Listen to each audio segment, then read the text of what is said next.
KTTT presents TCT Today with your hostess, Tina Kuntz. Hi there.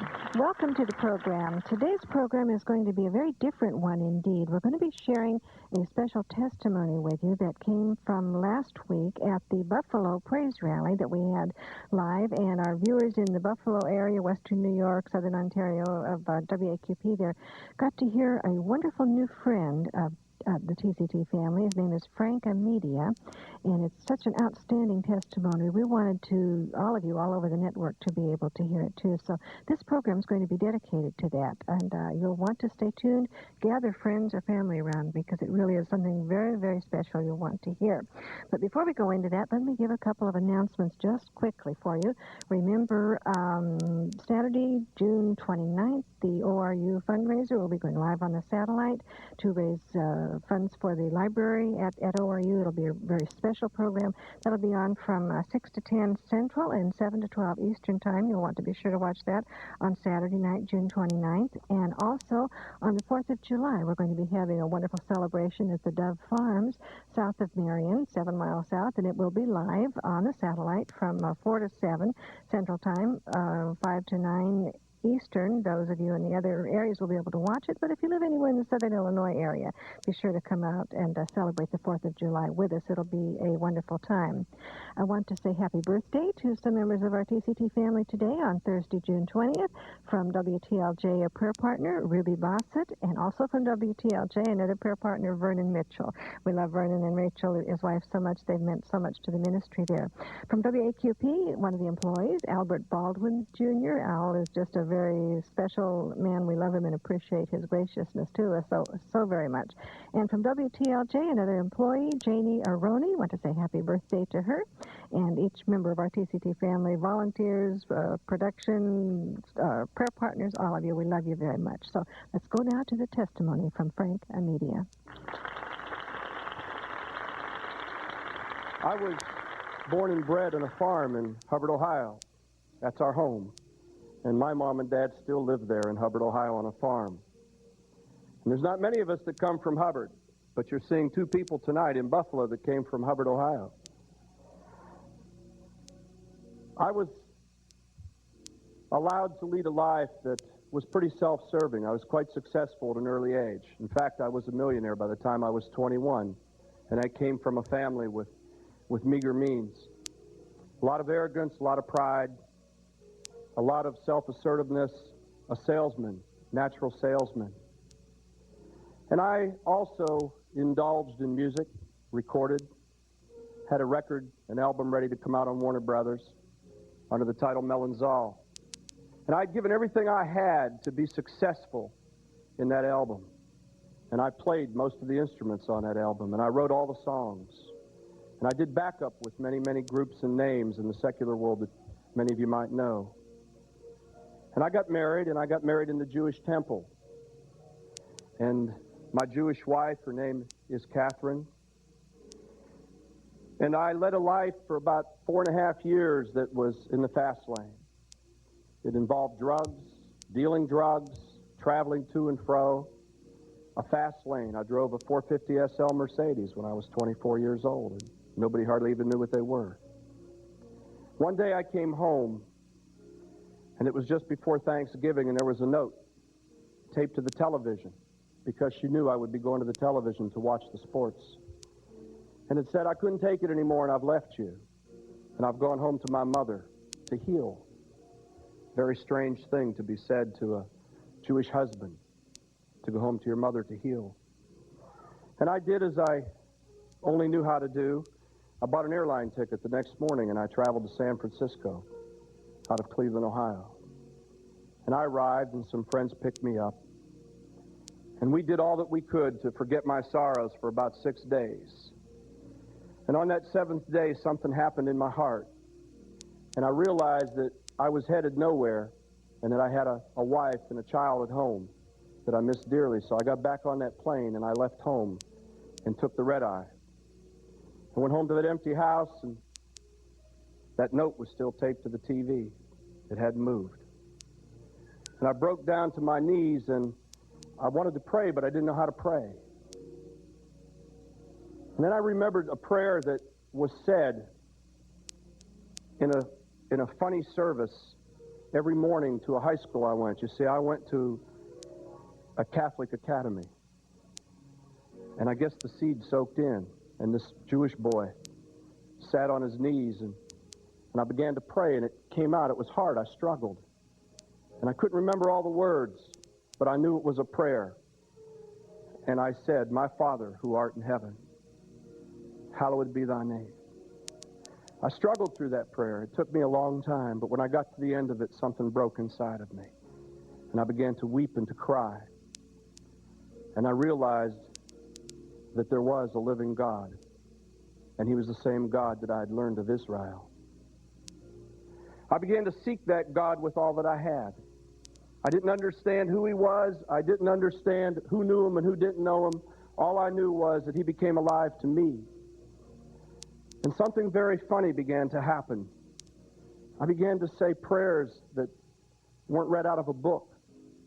Not prayers that I'd heard the rabbi say, and not too many that I could remember from the Catholic high school. And those prayers began to become answered. I would pray that my daughter would be put on the phone and gurgle at me. You see, I wasn't allowed to see her. And it would happen. The phone would ring and my baby would be on there talking to me. I got in an airplane and I went down to Dayton to see my brother-in-law, Nicky, studying to be a doctor. Something very funny happened. I loaded up my suitcase with books. That suitcase must have weighed 100 pounds. It was overweight. And there were books from the Bible store. I went in there and bought everything I could find and began to read it. I didn't care what religion it was. And I began to read it. I read people's stories. I read different Bibles. I was reading everything I can get my hands on, trying to find out who this God was. This God of Abraham, Isaac, and Jacob. I'd already gone to the rabbi, and he said that I was becoming very weird and was asking too many hard questions. And he didn't have answers for me. And I'd gone back to a nun who had taught me at Ursuline, and I told her that I'd seen things in the middle of the night, that I'd seen visions. I'd seen things begun to happen, and I felt something inside of me saying, these are going to happen in the last days of this earth. She told me that I would need to write them down, and they would send them to the Vatican and get back to me about 2 years later. So I went to Dayton with my Bible books. Something very funny happened. I came off the airplane, and there were two very well-dressed officers waiting, air marshals. And they asked me if my name was Frank Amedia. I said, yes, it was. They said, would you come with us, please? We have a warrant for your arrest. And they took me to a back room, and I said, would you please tell me what I've been arrested for? And they said, yes, we believe you're carrying drugs in that suitcase. And they had dogs sniffing who smelled drugs in my suitcase. And I began to laugh, and they said, what are you laughing about? I said, would you like me to open that for you? And they said, please. And they stood back as if it was going to blow up. And I put the key in, and I turned the lock, and we opened it up, and it was filled with books about God. And I began to rejoice and to laugh. I didn't know how to praise God at the time. No one had taught me. All I said was, hallelujah!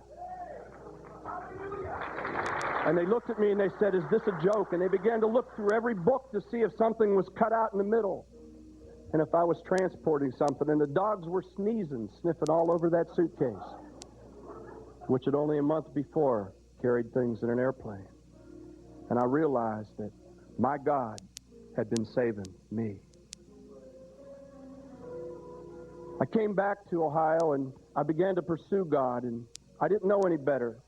All I knew was that my people were no longer doing sacrifices. And when I went to the rabbi and I said, where's the atonement for sin at, Rabbi Berkowitz? And he said, Frank, when the temple was gone, there is no more sacrifice. He said, now it's from our hearts. And I said, I can't accept that.